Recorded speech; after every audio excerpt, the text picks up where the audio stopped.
let's take a look at the other things, including but not limited to, that need to be in your management organization part of your overall plan. Now, again, and I kind of said it on the other video, but on this one as well, that you're going to accumulate a lot of documentation here. There might be, kind of depends on what you got going on in your plan, but anywhere from 10 to 30 pages of things, that are going to end up in the appendix. Again, I gave one example as resumes and leases and things like that, financial statements, personal financial statements, etc., that are going to end up in the appendix of your business plan. You will discuss those, however, in the narrative portion of the management and operations. Okay. There we go. For the most part, other supporting documents should be included in the appendix and referenced. Maybe referenced isn't a good word there. Maybe we should say should be discussed, because you want to give a pretty thorough discussion of what's in those documents, again, that makes it appropriate for the endeavor that you're pursuing, right? Tax returns of the business. Well, most of you aren't buying an existing business, and if you were, you probably wouldn't have access to the tax returns for a project like this. A word of warning, always, if you're actually going to purchase a business, get the tax returns. Okay, I turned down a lot of loans because the sellers were unwilling to give up their tax returns and let the potential buyer see it. I saw in some cases where the buyers went ahead and purchased the business. Every single time the business failed. In at least one case, I know there was lawsuits that came out of that because the seller was misrepresenting, the value of the business, basically, because he wouldn't show his tax returns. Okay, so tax returns are extremely important. Do people say when they're selling a business that they try to fudge the numbers to lower their tax? Sure, but that's the best evidence of how well the business is doing. Anyhow, I digress. So, personal returns. Should you put your personal returns in here? Yeah. Now, do I really want to see your personal income tax returns? No. Most of you are poor college students. I really don't have any interest in that. But go to the IRS site and download a blank 1040. Put in some fake numbers. I don't care. Okay. But your 1040 should be included in the back of any kind of a business plan. Okay, if you were doing this for real, it would need to be in there, either the 1040 Easy or the 1040.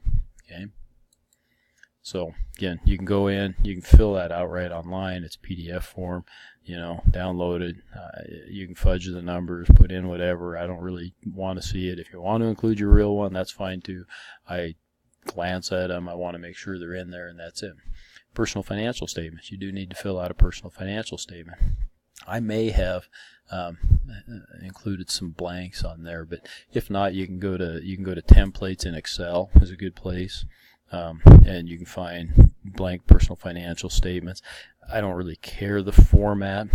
Wouldn't even necessarily have to be consistent from if there's 2 or 3 of you. You don't necessarily have to use the same personal financial statement. In real life, you don't. People have accountants fill out financial statements for them, and they come in all kinds of different formats, and that's fine. Prudent lenders are almost always going to ask for personal guarantee, and that's why you supply personal financial statements to support that guarantee. Leases when applicable.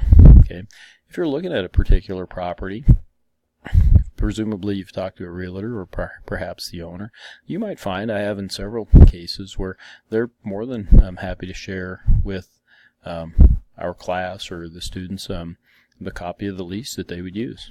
Sure, it's blank. It doesn't have the names filled in. Maybe it doesn't have the amounts and whatnot filled in, but that's okay. It gives you a good idea of what's in there. I have also provided one in this section, in the content section of Brightspace, that you could use if you don't have access to that. Should be included. It by itself is, I think, about 10 pages, which would be pretty typical for a commercial lease. Franchise agreements. I don't think anybody in here is doing a franchise, but that would be required as a part of any kind of a loan. Resumes, always. Yeah, so if you haven't done up your resume yet, most of you should be seniors, and you should have a resume that you can do and update and print off pretty easily. Okay, if you haven't, it's time. Guess what? You need to get after it. If you need some help, you can go to the Career Center. If you want me or Lanny or somebody to look it over, we're more than happy to. Okay, lender investor needs to see you're qualified. So again, when you talk about that, talk about all these things in the narrative. Pick out the important things in there. You're a business graduate, okay? That makes you more.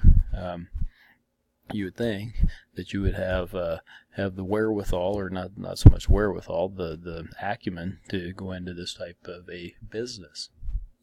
That's one thing. Maybe you've got some experience, other things, right? Licenses, when applicable. Business license, it might depend on where you're putting your particular business. If it's on tribal property, they may require a business license. I don't know. Havre doesn't have a business license requirement. Okay, it does not. But other towns and localities do. So you need to check. Okay, and if it's required, see if you can get a copy of it and include it in here. If you can't get a copy of it, let me know. You may even have to let me know in the narrative, in the business plan or whatever. But okay, name registration. You got to register your name with the state. I think I've provided the document in the content section, and we'll take a look at it. If you're going to have a liquor license, or if you're going to sell booze, you're going to need a liquor license. You won't be able to get the license itself to include in the appendix, but there's an application. You can go to the Montana Department of Revenue, and you should be able to find an application. Fill it out. Put it in the appendix. Tell me about it, that you filled it out, that you're going to send it in. Fuel permits, maybe. Professional licenses. There's professional licenses required for assorted other things. I list a few, but beauticians have licensing requirements, right? So if you're going to be a beautician, you got to have that. So the management and actual organization, it's going to appear in the body of the business plan. What do I mean by that? You're going to tell me things like how many employees you're going to have, and what are their assignments going to be, and what hours they're going to work. Okay, who's going to show up and open the place in the morning, and who's going to lock it up at night if you have that type of a business, right? And who's going to be capable of filling the roles? Again, if you have employees, if not, if you're just doing this on your own, you're going to discuss your own hours. The hours that you intend to work. The hours that you're going to be available. How people are going to contact you if they need to get you after hours. Those types of things all need to be discussed. If you've got a little bigger organization, should you have an organizational chart? Sure. Yep, you should set that up. You can go into Publisher or even Word, and set up an org chart pretty easy. Okay, so that's it for the PowerPoint, but let's take a look at some of the things that I do have here. Articles of organization, a PDF document that you could do. The business name registration. So I've gone to the state, got the form, I've downloaded it, the net lease of business premises. Again, you could use that if you need to, for sure. If you've got access, please make the effort to contact the owner of the building. I know that's a pain, but contact the owner of the building and see if you can actually get a copy of their lease and read through it. This was an educational experience, and what better way to learn than to see what people are actually using. This one's just kind of a standard template. It may or may not be appropriate for our areas here. Okay. Again, good, thorough narrative about all of these documents that are in there. Make reference to them in the appendix. You may have to, for example, locate it in appendix blank, okay? And that's okay for now to put a blank there, and you may want to even color code that or something so that later on that when you actually get the appendix put together, that you can go back and fill that in. It's located on page 64. Appendix B, because you may divide your appendix up, and we'll talk about that when we get more to the actual putting the business plan together, right? So you may want to, at this point in time at least, make a general reference, make sure you note it, that you need to go back and fill in the correct page number, appendix, letter, whatever the case may be. I should pretty much do it for this section, give you some stuff to work on. So very good. Good luck. As always, holler if you have any questions.